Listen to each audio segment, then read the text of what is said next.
ఇష్టమైన సినిమా ఏంటి? అవార్డ్స్ వచ్చినా కానీ మీ ఫీలింగ్, పద్మశ్రీ వచ్చినప్పుడు ఎప్పుడు నాకే ముందర చెప్పారు పద్మశ్రీ వచ్చినట్టు ఫోన్ చేసి, అక్కడ ఢిల్లీ నుంచి ఎవరో ఆయన ఫోన్ చేసి పద్మశ్రీ వచ్చిందని శ్రీనివాసరావు గారు ఉన్నారంటే షూటింగ్ వెళ్ళారని అంటే పద్మశ్రీ అవార్డు వచ్చిందమ్మా ఆయనకి అని చెప్పేశాను. ఆయన అన్నాడు పద్మశ్రీ అందరికీ రాదమ్మా, ఎక్కడికో వస్తుంది, మీకు సంతోషంగా ఉందా అన్నాడు. సంతోషంగా ఉంది అన్నాను. తెలుగు చేయండి అన్నా. అంతలోకి బాకెట్లో కారు వచ్చింది. వస్తే అప్పుడు వాళ్ళతో మా ఆయనతో మాట్లాడారు. ఇన్నేళ్ళ సినీ ప్రయాణంలో ఎప్పుడు ఎక్కువ షూటింగ్స్లోనే ఉండేవాళ్ళు, ఇంటి పట్టు నుంచి తక్కువ ఉండేవారు, మిస్ అయ్యేవారా బాగా? డబ్బు సంపాదిస్తాను కదా, ఆనందంగా ఉంటుంది. మీ హోల్ కెరీర్లో మీ అర్థానికి ఇచ్చిన సహకారం అలాంటి ఏముందండి సహకారం అంటే, అందరికి ఇచ్చినట్టే నాకు కూడా సహకారం ఇచ్చింది. కాకపోతే ఎక్కువ చెప్పుకోవాలంటే నేను చేసినటువంటి దిక్కుమాలి పనులన్నిటికీ మనసులో పెట్టుకోకుండా సహకారం చేసింది. అది దానిలో గొప్పతనం. మీకు ఏమన్నా అవార్డు వచ్చినా కానీ, పలానా సినిమాలో మీ పాత్ర బాగున్నా కానీ మీకు కాంప్లిమెంట్స్ ఇచ్చేవాళ్ళు? బాగానే ఉన్నాయండి, బాగానే చేశారు అంటది. బాగానే చేశారే అంటుంది, అంతకంటే ఏముంటుంది. మీరు చేసిన సినిమాల్లో ఫేవరెట్ మూవీ ఏంటి? దానికే అన్నీ ప్రజలు మెచ్చినవన్నీ దానికి ఇష్టమే. మీ మనవాళ్ళు మనవరాళ్ళు వాళ్ళ గురించి చెప్తారా సార్? ఏం చేస్తున్నారు? నాకు 2 అమ్మాయిలు 1 అబ్బాయి అండి. మనవాళ్ళు 2 అబ్బాయికి.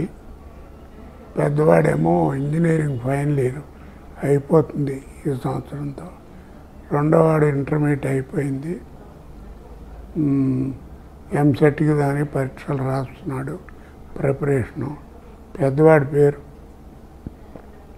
మా అబ్బాయి నా పేరే పెట్టుకున్నాడు, వాడి కోట శ్రీనివాసరావు అని. రెండోవాడి పేరు శ్రీహర్ష.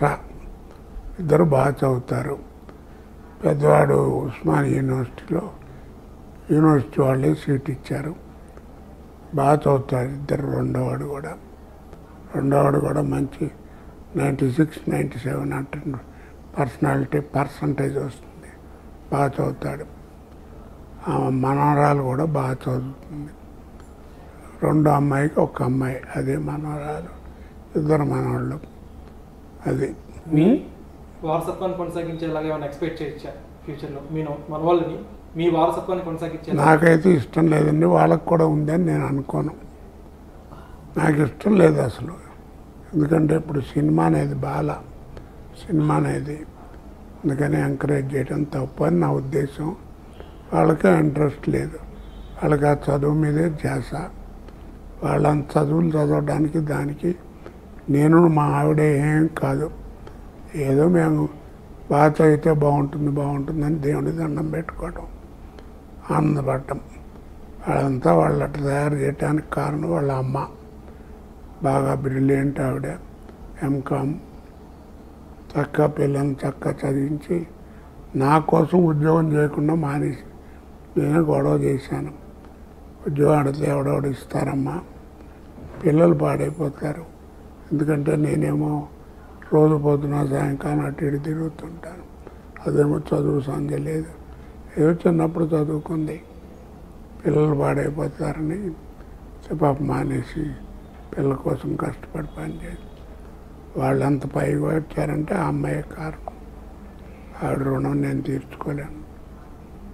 మాతో కూడా చక్కగా ఉంటుంది, అంతా కాపురం అంతా హాయిగా ఉంటుంది, ఆనందంగా చక్కగా అందరితో కలిసి పడుతున్నాం, బంధుకోటితో అందరితో. మళ్ళీ ఎప్పుడన్నా విజయవాడ కానీ మీ సొంత ఊరు కంకిపాడు కానీ వెళ్ళే అవకాశం ఉందంటే? ఎప్పుడన్నా వెళుతూ ఉంటాను, చూసి వస్తూ ఉంటాను.